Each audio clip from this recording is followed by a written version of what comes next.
ये गिरते हुए मार्केट में एक ऐसा स्टॉक है जो अच्छी सी स्ट्रेंथ दिखा रहा है, तो पोजिशनल के हिसाब से मुझे वो अच्छा लग रहा है। तो आज मैं उसी की बात करूँगी कि वो कौन सा स्टॉक है जो सारे क्राइटेरिया फुलफिल कर रहा है अब जाने के लिए। नो डाउट अभी निफ्टी तो ये देख ही रहे हैं कि लोअर लो बनाते हुए जा रहा है। ये क्या है, जैसे अभी मैंने ड्रॉ किया था, अगर हम वापस पहले निफ्टी की बात कर लेती हूँ आपके साथ, फिर वो स्टॉक के बारे में बताऊँगी। ओवरऑल क्या है भाई, डाउन ट्रेंड है, ठीक है। अब ये अगर निफ्टी डाउन ट्रेंड में है अभी जो चल रहा है, उसके हिसाब से इसका नेक्स्ट स्टॉपेज कौन सा हो सकता है। तो स्टॉप पॉइंट उसका जहाँ से बड़ा है ये वाला पॉइंट हो सकता है, राइट। तो ये 735 और 24, 735 और 24 585 या राउंड फिगर आप गिन सकते हैं 24,600 के आसपास इसके जाने के चांस है।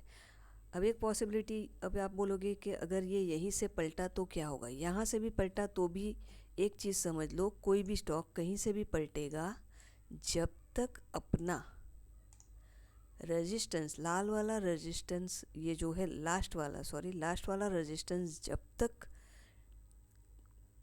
ब्रेक करके ऊपर सस्टेन नहीं करेगा तब तक स्टॉक कभी भी ऊपर नहीं जाता। और ये लगातार होता है, हर चार्ट में होता है, आप जाके देख लेना। ओके, तो ये तो हो गई निफ्टी की बात। ओवरऑल अभी तो डाउन ही लग रहा है। जो मैंने बात की आपसे एक स्टॉक की, वो बता देती हूँ आपको कौन सा है। ये मेरी कोई सलाह टिप्स नहीं है, जस्ट आपको उसको क्या करना है, जस्ट ऑब्जर्व करना है। ओके, तो ये है मेरे पास एंटनी वेस्ट हैंडलिंग सेल्स। जैसे मैंने बताया कि ये स्टॉक अपनी स्ट्रेंथ दिखा रहा है, कैसे वो देख लेते हैं। तो देखिए, आपको देखते ही लग रहा है कि ये पूरा एक क्या है, इसका सपोर्ट जोन है। अब ये सपोर्ट जोन मैंने क्यों मार्क किया, सिंपल लॉजिक है कि उसने जो पुराना जो रेजिस्टेंस है उसको ब्रेकआउट करके ये अब गया है कि यहाँ से ये जो ब्रेकआउट हुआ है बड़े अच्छे वॉल्यूम के साथ ब्रेकआउट हुआ है। तो एक चीज़ ये हो गई कि अच्छे वॉल्यूम के साथ ब्रेकआउट हुआ है, और दूसरी चीज़ सपोर्ट पे आके अटका वो, क्राइटेरिया चेक की। पहली चीज़ अप ट्रेंड में है, यस। दूसरी चीज़ वॉल्यूम के साथ ब्रेकआउट हुआ है, यस। तीसरी चीज़ अब ये महंगा हो गया, हमें सस्ता मिल रहा है, यस। उसी लेवल पे कौन से 433 के आसपास वो आया, ओके।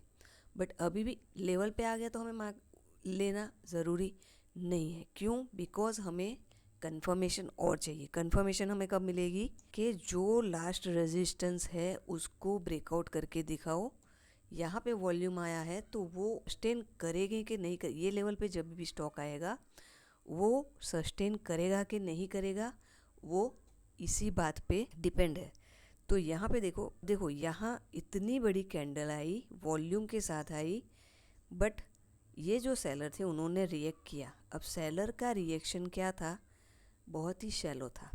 अब यहाँ पे भी देखो वॉल्यूम तो कुछ है नहीं, बट इसने नया लो लगाया, राइट। अब क्या हो गया कि यहाँ से उसको नया लो लगाना चाहिए था, राइट, बट नहीं लगाया, और क्या हो गया, अगेंस्ट आ गया सेलर के मैक्सिमम, और वो भी वॉल्यूम के साथ। उसके ऊपर उसने क्लोजिंग भी दे दी है, राइट। तो ये एक पॉजिटिव साइन है कि ये स्टॉक अब जा सकता है। क्यों? क्योंकि उसने सपोर्ट पे बनाया है, पहली चीज़ अप ट्रेंड का साइन, राइट। दूसरा, रेजिस्टेंस को टेक आउट किया है, हायर हाई बनाया है, वॉल्यूम भी अच्छा है, कैंडल भी अच्छी है। तो इसमें एक पॉसिबिलिटी है कि ये स्टॉक अब जा सकते हैं। अब इसको बाय हम कैसे कर सकते हैं, या तो इसके हाई के ऊपर, जैसे मैं हर बार बताती हूँ, या अगर आप छोटे टाइम फ्रेम में जाके देखें और वहाँ कोई लेवल है, हो सकता है ये थोड़ा यहाँ पे डीप आके, इससे थोड़ा डीप जाके भी अप आ सकता है। तो अदरवाइज इसके ऊपर जाएंगे, इसके ऊपर हम बाय कर सकते हैं 485 के ऊपर। मैक्सिमम चांस पहला 617, 634, फिर क्या है 653, 672 और 700, और ओवरऑल ऐसे सिनारियों में टारगेट यहाँ तक का होता है जो उसका हाई पॉइंट है। तो इसे आप देखो, ऑब्जर्व करो कैसे चलता है, क्या होता है।